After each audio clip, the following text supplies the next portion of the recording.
Hello everyone, welcome to the weekly current affairs from Analog IAS. Today we're going to learn about polity and international relations from 12th of May to 18th of May. So from Monday 12th of May to Sunday of 18th of May. This would cover the weekly news that has come for polity and for international relations. Now this is the first topic that we're going to talk about, where you've already understood what had happened with Operation Sindoor, what has happened with the Pahalgam terror attack. Now one of the things that has happened is that Donald Trump has continuously said that he helped in mediation between India and Pakistan. India continues to refuse that India took third-party mediation. Yes, Donald Trump did talk to Prime Minister Modi, the United States did talk to India, they did talk to Pakistan. But India really doesn't prefer third-party mediation. Now what Donald Trump has also done in the past, when he first became the president of the US, that he continues to say that he is willing to mediate between India and Pakistan on the resolution of Jammu and Kashmir.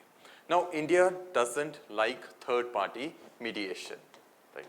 India doesn't like third-party mediation. India has continuously said that Jammu and Kashmir or any other issue, whether it is Sir Creek, whether it is terrorism, whether it is anything else, especially Jammu Kashmir, it is a bilateral issue between India and Pakistan. We put this in the Shimla Agreement also, that it would be resolved only between India and Pakistan. And India continues to have bipartisan support for this, meaning whenever the BJP is in power, whether it was Atal Bihari Vajpayee or Prime Minister Modi, whether it is the Congress under Indira Gandhi to Rajiv Gandhi to Dr. Manmohan Singh, whether it was P.V.R. Narasimha Rao, whether it was H.D. Deve Gaura, every political party in India, every Prime Minister has continuously said that we are not going to support third-party mediation on Jammu and Kashmir. It would be resolved between India and Pakistan. Secondly, in your UPSC answer, you need to understand that when you're trying to say, like when I'm making this video, when I'm trying to explain to you, I'm using the term the Kashmir issue or the Jammu Kashmir problem.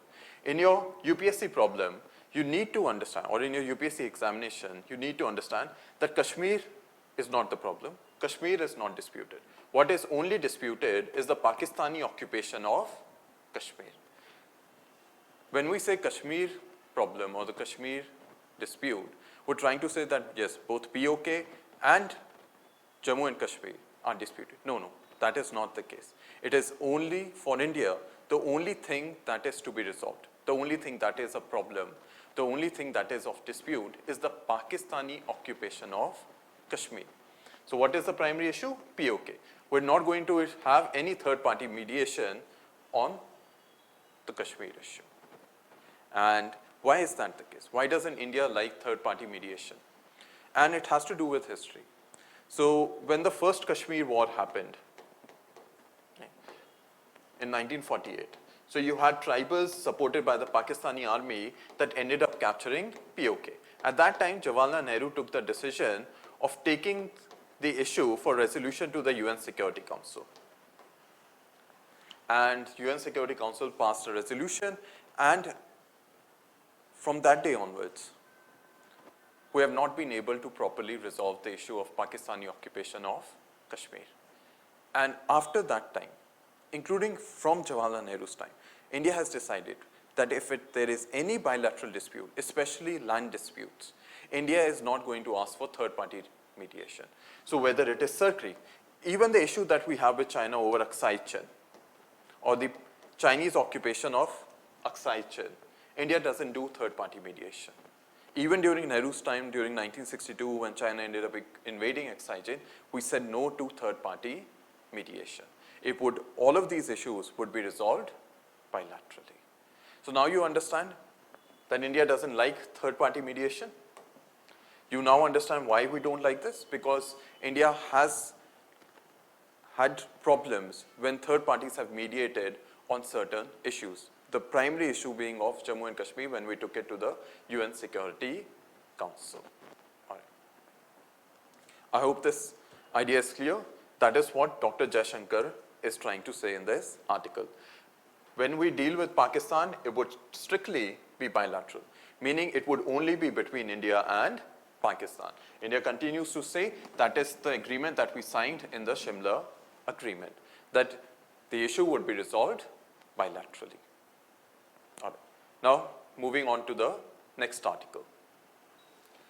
Now, if you see this news, it has come that the PKK, it is a Kurdish-led force,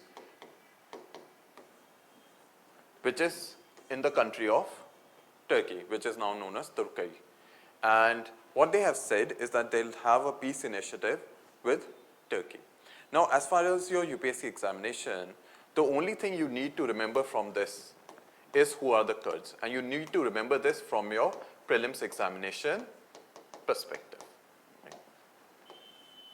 So, Kurds are the world's largest ethnic group.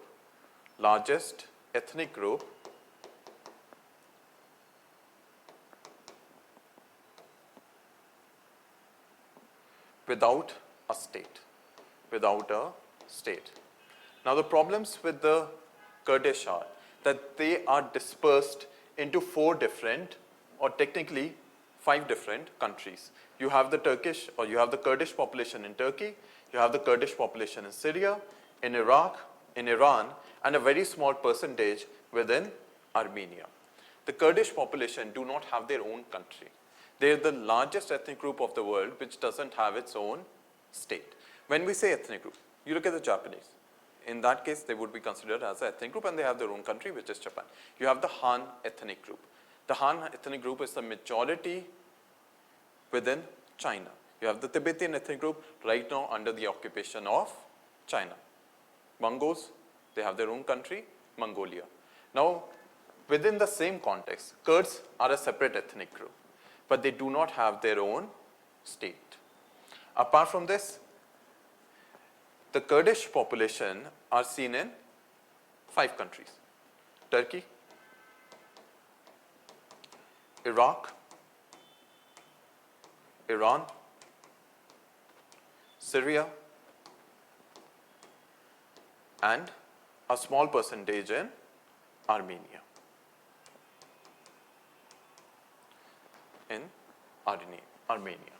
Apart from this, the Kurdish are also majority Sunni Muslim. And what is unique about the Kurds is that they are Indo-Europeans. Right? Their primary language is actually not Arabic. They're not Semitic. Semitic groups like the Jewish, the Arabs, they have their own separate language. The Kurdish are actually much more closer to the Iranians. Their language has evolved from Persian language. And therefore, within the Middle East, while everyone else speaks Arabic, the Kurdish are a unique population that actually speaks an Indo-European language. Apart from this, within Iraq and Syria, within this region, when you had the rise of ISIS, one of the primary forces fighting against ISIS were actually the Kurds. So they were one of the main fighters against ISIS. Right? They had their own internal security army, which was known as Peshmerga.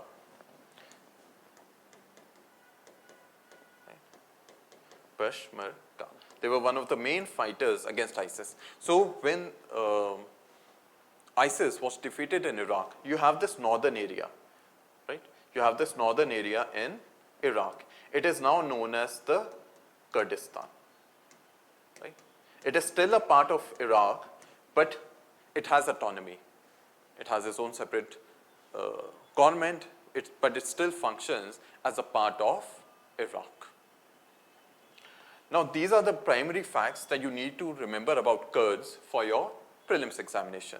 That they are in these 5 countries, they speak Indo-European languages, they're primarily Sunni Muslim, they're the largest ethnic group without a state, they were the main fighters against ISIS, and their internal security force is known as Peshmerga. And the only place where they have Kurdistan. Now, all of these people, whether in Iran, Iraq, Syria, Turkey especially, these Kurds have been continuously fighting to form what is known as a Kurdistan, meaning their own state. However, they have not been successful. So the only Kurdistan that technically exists as a province is within the part of Iraq itself. Right? Basic information only to be remembered for prelims examination. Apart from this, if you see one of the PYQs, right? One of the things we'll do in the current affair weekly videos is also discuss the PYQs in relation to the topics that have come. So if you look at this question, it was asked in 2016 and it is in relation to current events of international importance or basically places in news. Right? It's a common theme on which UPSC asks prelims question, places in news, tribes in news, countries in news, in that manner. So they had already asked Kurds where they are from and they said Bangladesh, which is incorrect. Madhesis are from Nepal and the Rohingyas are from Myanmar. Right? So you had some question on Kurds coming up in the past. Apart from this, the facts that I made you right are the ones that you only need to remember for your prelims examination going forward. Now moving on to the next news. Now this is one of the most important news that have come in this week or in the previous week, which was over the presidential reference. Now I'll give you a brief background. What had happened is that you had the famous governor of Tamil Nadu judgment coming from the Supreme Court. Right? And within this judgment, the Supreme Court ended up putting certain time limits. Time limits in relation to Article 200 and 201. Over the time period, the president or the governor can take to pass bills. And what has happened is that the government obviously did not like this judgment coming from the Supreme Court. In context of this, the government of India has used Article 143. Article 143, I'll explain this, to ask 14 questions to the Supreme Court. What is need to be understood is Article 143 and what is a presidential reference. This is both important from prelims perspective and from mains perspective within polity. Now, if you see Article 143, right? Article 143. Article 143 provides the advisory jurisdiction of the Supreme Court. Advisory jurisdiction of the Supreme Court. What it does is that the President of India can ask basically questions to the Supreme Court, right?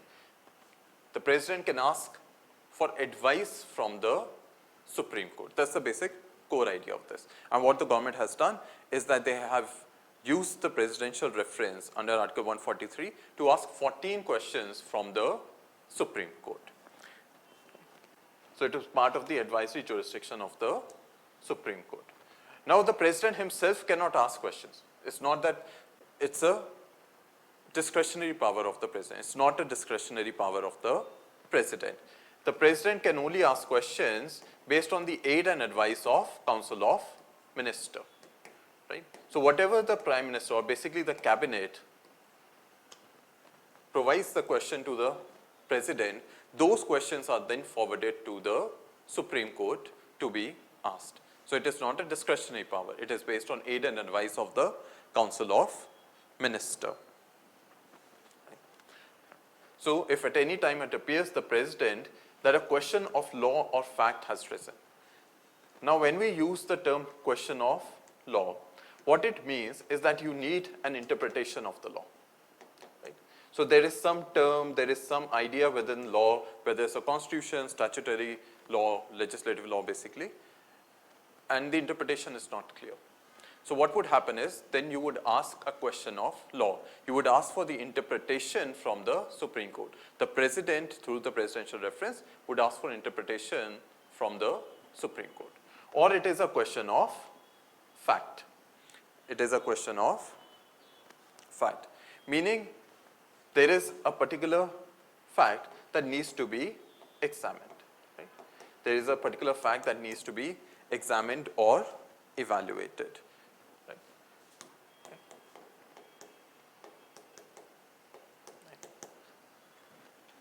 So what the current issue is, there are 14 questions that the President has sent to the Supreme Court. These are questions of interpretation of law. It's a question of law. Why? Because you need certain interpretation on Article 200 and 201 and several other articles on which the President has asked for interpretation. Right? So you get this part. And the questions that are supposed to be asked has to be of public importance. Now, who would decide whether it is of public importance or not? Supreme Court itself. So, irrespective of whatever the question has been asked by the President, it is the Supreme Court that would decide whether these questions are of public importance or not. And also they would decide whether it's a question of law or question of fact. And this goes into the next part, after it thinks fit. What it basically means, as the Supreme Court can deny. So the Supreme Court can deny to give opinion.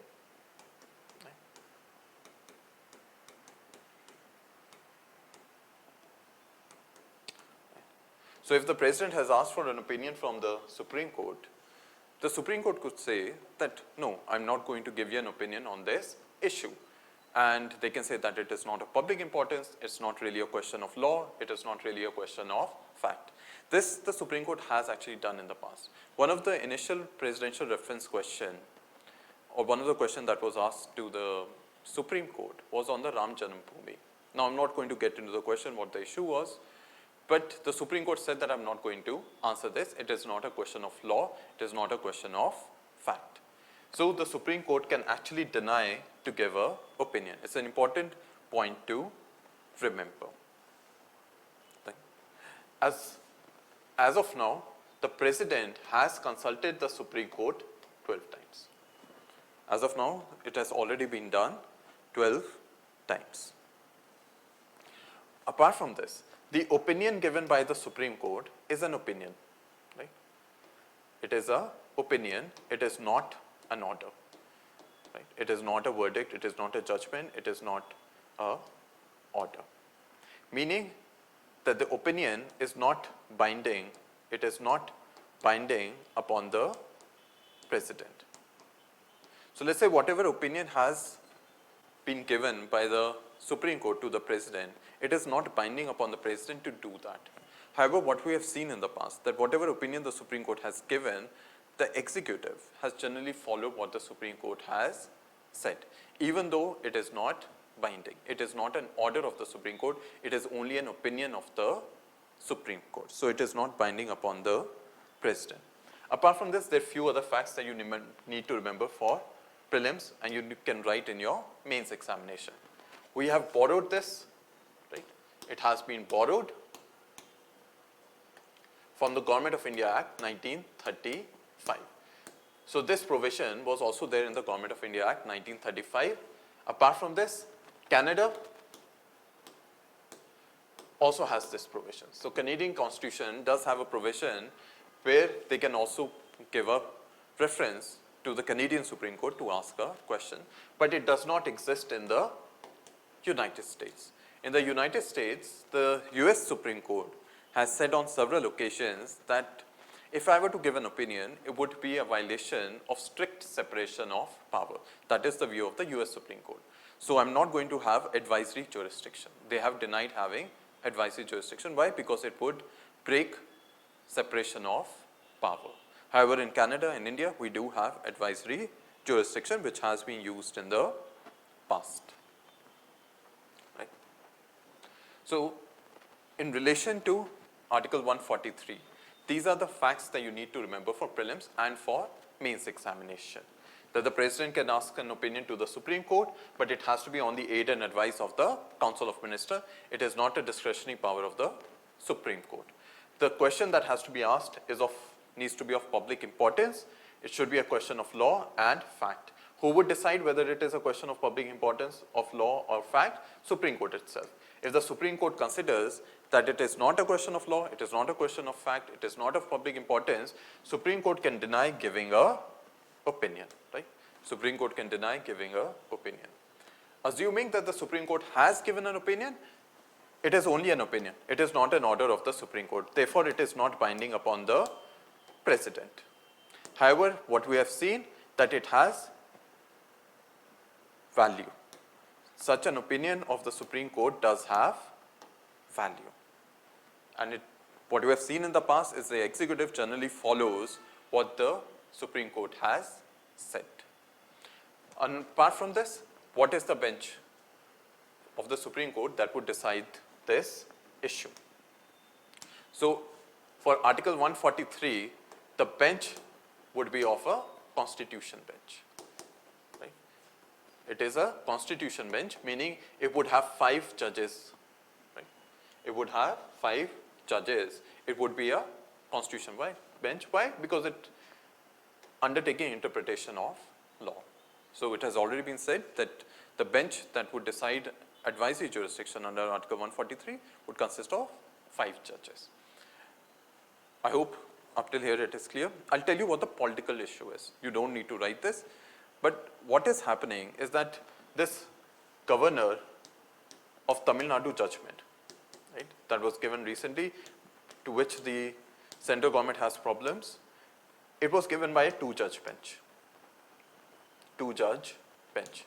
Now, some people have said that the Supreme Court opinion under Article 143 would be given by a 5-judge bench. So, can this opinion supersede this order? Now, various legal scholars have said that it cannot be done. Why? Because this is an opinion and this is actually a order. So, what would happen is the order of the 2-judge bench would continue. But assuming, let's say, the Supreme Court under Article 143, this constitution bench that might be formed, gives an opinion that goes against what the 2-judge bench has said. Gives an opinion that the mandamus cannot be used against the president, time limit cannot be imposed, whatever it may be. All of it would be speculation. Let's say they give an opinion against the 2-judge bench. What would happen is, if that issue again goes to the Supreme Court, it is this opinion that now the Supreme Court would put in the order. So what would happen is, let's say the Supreme Court has given an opinion in favor of the central government and overturning or basically negating what the 2-judge bench has said. Now what would happen is, the executive would file a case, a petition in the Supreme Court. Now in this petition, the Supreme Court would follow the opinion of the 5-judge bench. And apart from this, there's one other issue also. Let's see whether it happens or not. So when the Supreme Court is giving an opinion, what would happen is they can make tweaks, basically make certain small changes, right, to the verdict that has been given in the governor of Tamil Nadu case. Let's say they can make 3 months into 2 months, 4 months, it would not be an issue, which they have actually done in the past. Now all of this is in the future. If it is done, we'll cover it in the weekly classes. But this is to ensure that moving forward you understand that this is what might happen in the future. Alright. But these are the points you need to remember for prelims examination and what you need to write as bullet points in your GS mains examination. I hope all of this is clear to you. Now another news that occurred last week is that the Supreme Court has expanded Article 21. Right? This the Supreme Court has done multiple times. Supreme Court has now expanded Article 21 more than 35 times now. You have right to privacy, right to clean air, other aspects in relation to Article 21. One of the new that they have added is right to digital access. Right to digital access. Right. Now what does Article 21 say? Right to life and personal liberty. No person shall be deprived of his life and personal liberty. In this situation, what the Supreme Court has done in the past is expand the meaning of life. Life doesn't mean basic animal life. That has been the view of the Supreme Court in the Menka Gandhi case. It doesn't mean just mere animal survival. It means living with dignity. It means having opportunity. It means the pursuit of happiness. So Supreme Court has over time expanded the view of life, the way they have said clean air, other aspects are also a basic requirement to live a good life. Similarly, they have also expanded the definition of personal liberty. One of the most famous one is in the Puttu Swami judgment, they ended up saying right to privacy. Right to privacy. So Supreme Court on multiple times has expanded life and the meaning of personal liberty. And that is why we have more than 35 rights that have been derived from Article 21. And one of the new ones that the Supreme Court gave last week is right to digital access as part of personal liberty. I'll tell you why the Supreme Court has done this. So what had happened is that there was an issue with acid attack victims. Now, you would also be aware of this, that to avail government schemes, to avail government opportunities, you need to have an Aadhaar card, you need to have other ID cards, but more importantly, an Aadhaar card. Now, the problem that occurred is that with acid attack victims, sometimes the fingerprints would be burnt off. The irises would not be working. So that means they could not have a digital identity, like Aadhaar card and other things. Right? They could not have government IDs and other types of IDs. And the Supreme Court took this view and they said this cannot be the case. Everyone has the right to a digital access. And the government of India, the Union Executive, has to make plans, has to make schemes to ensure that it is accessible for everyone. It is accessible to disabled people. Like I'll give you an example. One of the most, it has happened last year that you have laborers that work in brick kilns and other places. Their fingerprints also get wiped off because of the hard work that they do. And because of this, they're not able to get fingerprints for Aadhaar card and for other schemes. So Supreme Court in those issues also has said that you need to come up with an alternative to make sure that they're able to get IDs. And right now, in relation to this issue, they have said that right to digital access is a requirement under Article 21 in relation to personal liberty. It had to be expanded for people with disabilities. Right? So that is the basic core of this. This issue, right to digital access, it also relevant from the aspect of society and social justice. Society in GS paper 1 and social justice in GS paper 2. Right. Now moving on to the next topic. Now one of the things after Operation Sindoor that India has asked from the global community is to put Pakistan's nuclear weapons under the IAEA. Why? Because nuclear weapons are not safe in Pakistan. We know what happened with the Kirana Hills. Obviously now IAEA and others have said that there was no nuclear leakage or there is no nuclear radiation from there. But we know that Pakistan in the past has been involved in proliferation, basically selling off of nuclear secrets to different parts of the world, including North Korea. And one of the things the government of India has said after Operation Sindoor, that Pakistan's nuclear weapons should be put under the watch of IAEA because Pakistan cannot be trusted. Now, as far as your UPSC examination is concerned, what you need to know, especially from prelims perspective, is what is IAEA, right? So IAEA stands for International Atomic Energy Agency. It was formed in 1957 on the basis of atoms for peace. Now, there was a US President, Eisenhower, he said atoms for peace because during that time, the United States had built the nuclear weapon and United States had also used the nuclear weapon in Nagasaki and Hiroshima. And later on, you would have the Soviet Union also forming the nuclear weapons. And US at that time, even though they were the ones that used nuclear weapons, said that we want atoms for peace. Atoms, basically uranium atoms for peace. That it should not be used for military purposes, but rather for civilian purposes, for peaceful purposes. And he gave a very famous speech which is known as Atoms for Peace speech. And in 1957, you had the formation of IAEA. One of the things that you need to remember about IAEA for prelims examination is what does it do? So it is an intergovernmental forum for technical cooperation and scientific cooperation in the nuclear field, peaceful civilian. It's not like countries are working together to form nuclear weapons. No. It is peaceful and for civilian purposes. It seeks to promote a safe, secure, peaceful use of nuclear science and technology. It ensures that nuclear energy is not diverted for military purposes or for weapons purposes. That is the basic objective of IAEA. It reports both to the UN General Assembly and to the UN Security Council, and its head office is in Austria, and in 2005 it also won the Nobel Peace Prize. Basic facts you need to remember for prelims examination. Apart from this, IAEA has also been asked in your prelims examination in the past. So you had this question being asked in 2020. In India, why are some nuclear reactors kept under the safeguards of IAEA? I'll explain what the issue is. In 2005, India signed a nuclear agreement with the United States, Indo-US Nuclear Agreement, or 123 agreement it is sometimes known as. And in 2014, from 2005 to onwards, but in 2014 there was a separation made.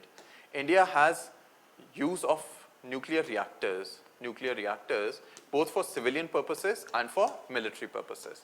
And what India did is take the civilian nuclear reactors that India has and put them under the additional protocol of the IAEA, meaning under the safeguards, under the watch of IAEA. And this allowed us to take entry into the nuclear supply groups and other various arms agreement. It's not necessary as of now. Why? Because the questions have already been asked twice now in UPSC, but get a basic understanding. And that was the context of the question. In India, why are some nuclear reactors kept under IAEA safeguard while others are not? Some use uranium, others use thorium, some use imported uranium, others use domestic supplies, some are foreign enterprises, some are domestic, some are state-owned, some are private. That is not the issue. The reason why we did this, why? Because some use imported uranium. So we're getting uranium from other countries like France, Canada, Russia and others. Because of that, we put certain reactors which are using imported uranium under IAEA safeguards, and uranium that we have domestic supplies. Those have not been kept under IAEA, and those reactors are generally used then for military purposes.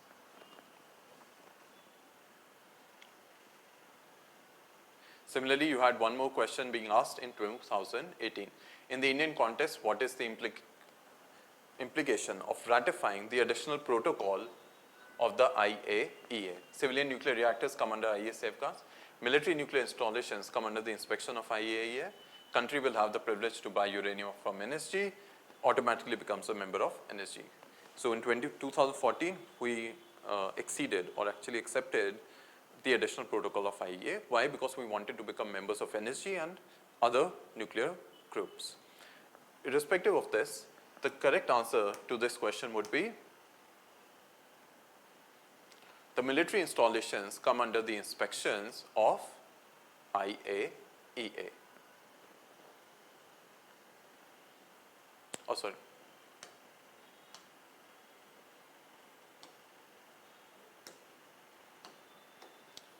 The correct answer to this would be A, that the civilian nuclear reactors would come under the IAEA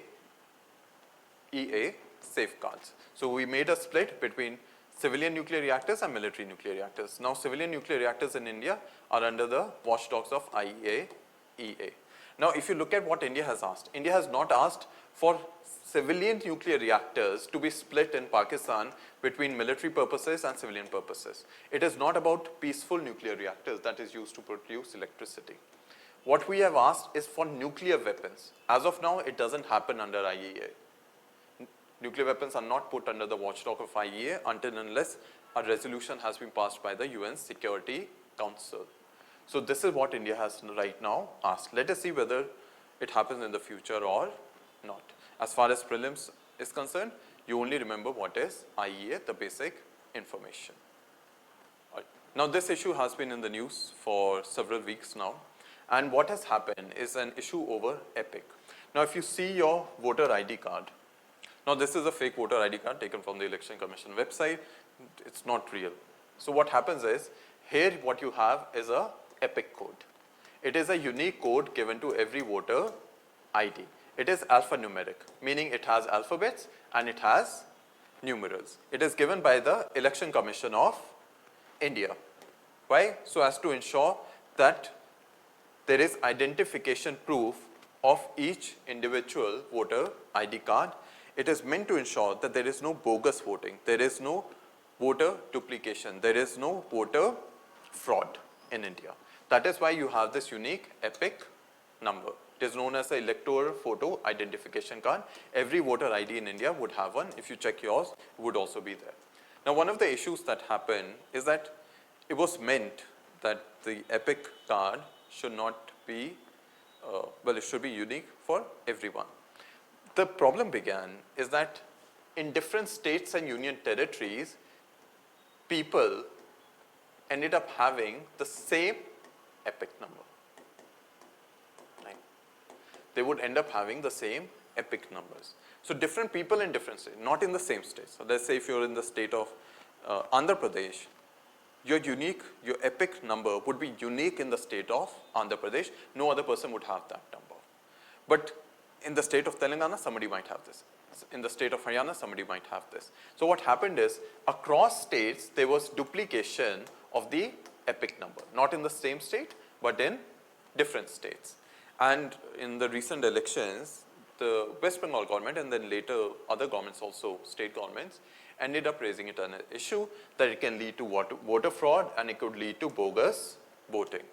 So the Election Commission now has said that all of these duplicates that you find within or among states, all of them have been deleted. Everyone has now been given a completely unique ID. So no two people in India, whether in the same state, different states or otherwise, would have now the same epic ID. It has now been unique to every individual.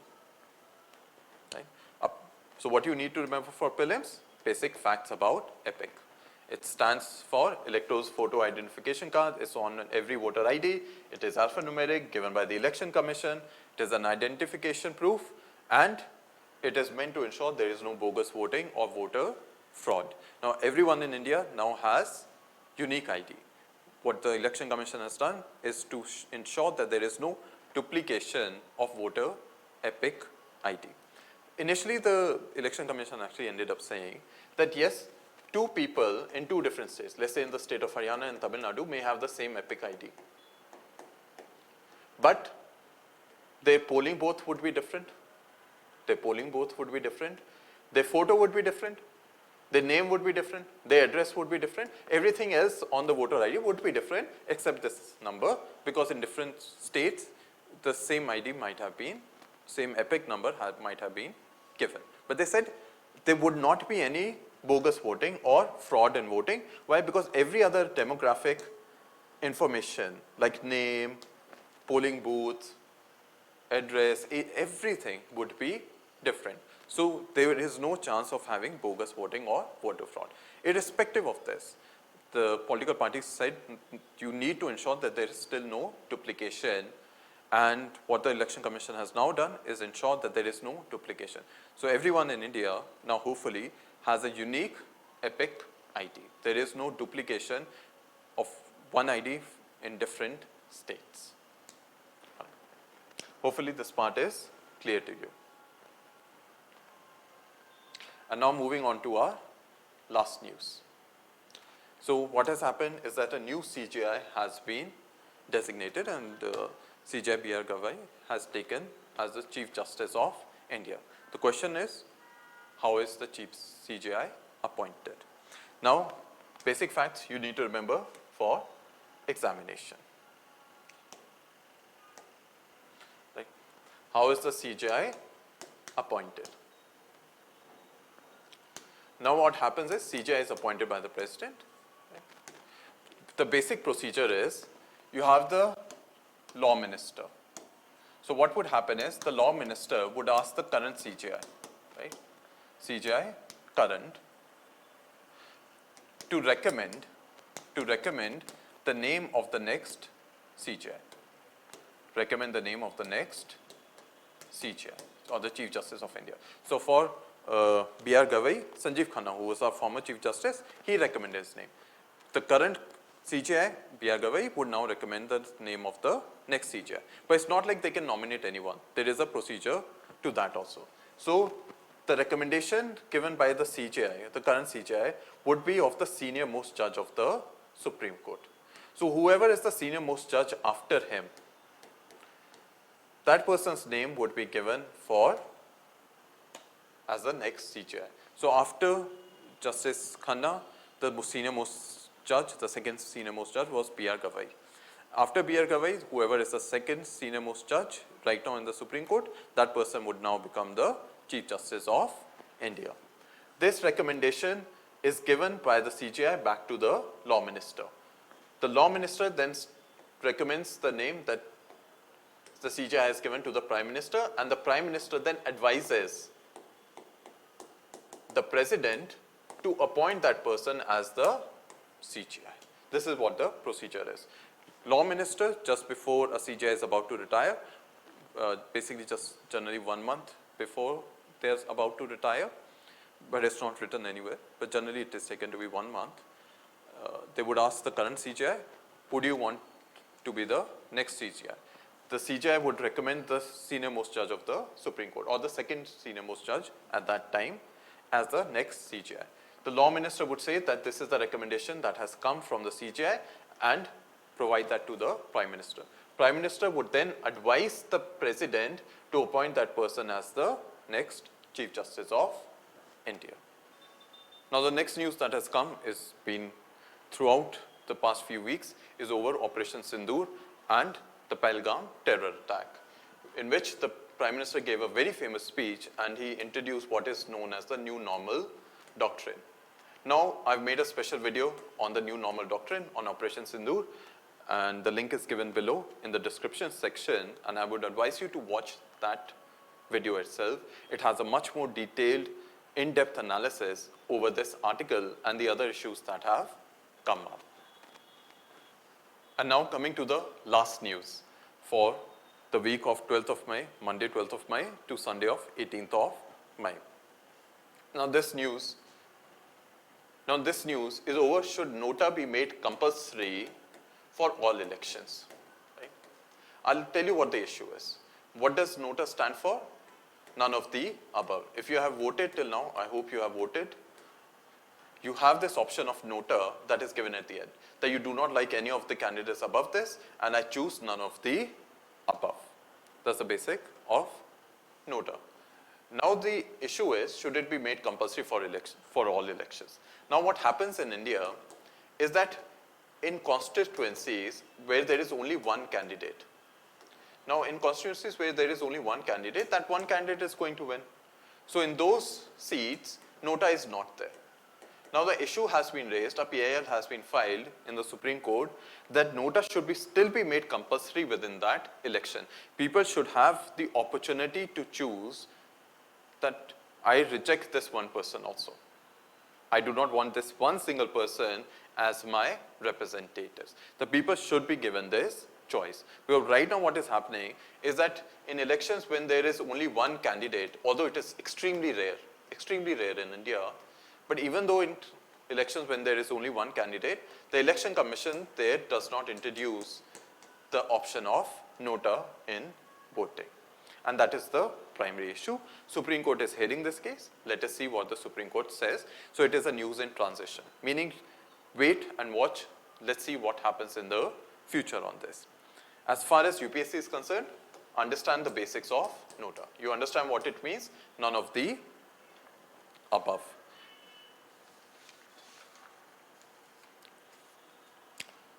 None of the above.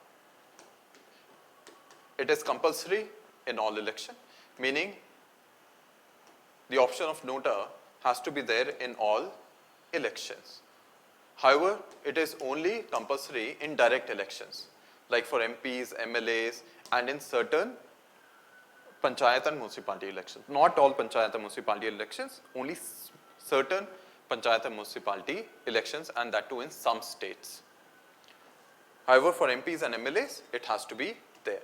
However, there is no nota option in indirect elections. So what are indirect elections? Let's say the election of a Rajya Sabha member. Rajya Sabha members are indirectly elected by MLAs. Right?